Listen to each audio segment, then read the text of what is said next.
liftoff of Space Shuttle Atlantis on the mission. Hello everyone, and greetings from the U.S. Embassy in London.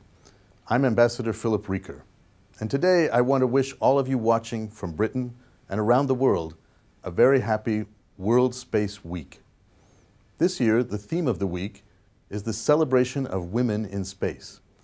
And as women around the world continue to break down barriers and reach for the stars, there's a lot to celebrate. Just this year, for example, the UAE selected Noura Al-Matroushi to become the first woman from the Arab world to become an astronaut. We look forward to her touching down in Houston, Texas to train with NASA later this year.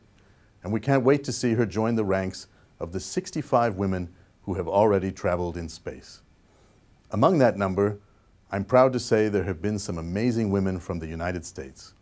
Maybe you have heard of Sally Ride, the first American woman to ever go into space, or Kathy Sullivan, the first woman to ever walk in space, or Anna Lee Fisher, the first ever mom in space. But today I want to tell you the story of another American astronaut who is also an incredible inspiration. So much so that you will even find a restaurant named after her here in London. Her name is Mae Jemison, and if you're a fan of Star Trek, you may have already seen her on TV. She is an African-American woman born in Alabama in the 1950s. And she isn't from a wealthy background. Her dad was a maintenance supervisor. Her mom was an elementary school teacher. And Mae grew up watching American space missions on TV.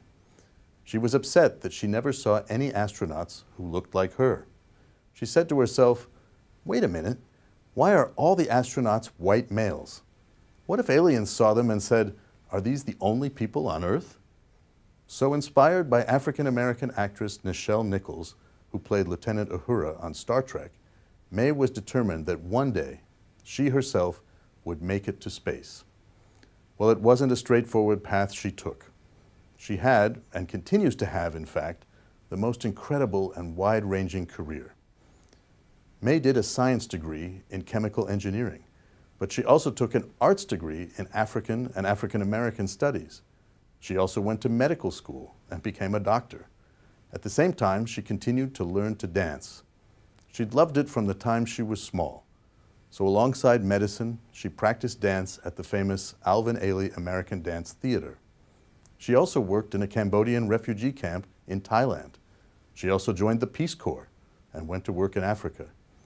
Along the way, she learned Russian, Japanese, and Swahili. So already an engineer, a doctor, and a dancer, when NASA opened up applications, she decided to apply to be an astronaut as well.